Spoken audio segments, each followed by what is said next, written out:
Hello everyone to Kolkata the city of joy. তো hello friends, নতুন একটা ব্লগে আপনাদের স্বাগত। কলকাতা মানেই সবসময় নতুন কিছু অভিজ্ঞতা। তো লাস্ট দিন কলকাতার যে ভিডিওটা শেয়ার করেছিলাম এটা সেটারই সেকেন্ড পার্ট। তো দেখো এই মুহূর্তে হাওড়া ব্রিজ ক্রস করছি, আর প্রতিবারই যেতে যেতে মা গঙ্গার অপরূপ দৃশ্য দেখতে পাই। এই হলো কলকাতার শহরতলি, চারিদিকে রাস্তা। কাজের সূত্রে যখন থেকে আমি কলকাতা একা যাওয়া শুরু করেছি তখন থেকে একটু একটু রাস্তা চিনতে শুরু করেছি। এই যে গেটটা দেখতে পাচ্ছ এটা হলো কলকাতা রাজভবনের গেট।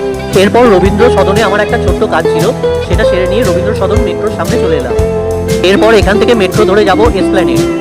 এসকেলেটর দিয়ে মেট্রো স্টেশনের নিচে দিয়ে চলে এলাম। আমি এই রবীন্দ্র সদন মেট্রো স্টেশনে প্রথমবারের জন্য এলাম, এর আগে তেমন আসিনি। এরপর মেট্রো টিকিট কাউন্টারে এসপ্ল্যানেডের জন্য একটা টিকিট কেটে নিলাম। এরপর গেট পাস পেরিয়ে ফাইনালি পৌঁছে গেলাম মেট্রো স্টেশনে।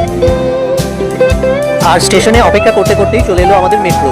মেট্রো ডোর ওপেন হতেই ঝটপট উঠে পড়লাম। এরপর চলতে শুরু করলো মেট্রো, আর কয়েক মিনিটের মধ্যেই আমরা পৌঁছে গেলাম এসপ্ল্যানেড স্টেশন।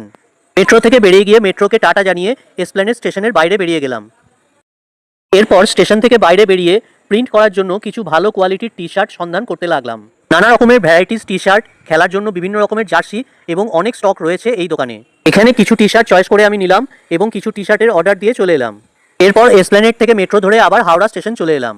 কলকাতার রাস্তার চারিদিকে এই মেট্রোর কানেক্টিভিটি থাকায় যাত্রীগণের যাতায়াতের সুবিধাই হয়েছে। খুব কম সময়ের মধ্যেই এসির হাওয়া খেতে খেতে মাটির নিচ দিয়ে এক স্থান থেকে অন্য স্থানে পৌঁছে যাওয়া যায়। এরপর হাওড়া স্টেশন থেকে সরাইঘাট এক্সপ্রেস ধরে ব্যাক টু হোম পৌঁছে গেলাম বোলপুর শান্তিনিকেতন স্টেশন।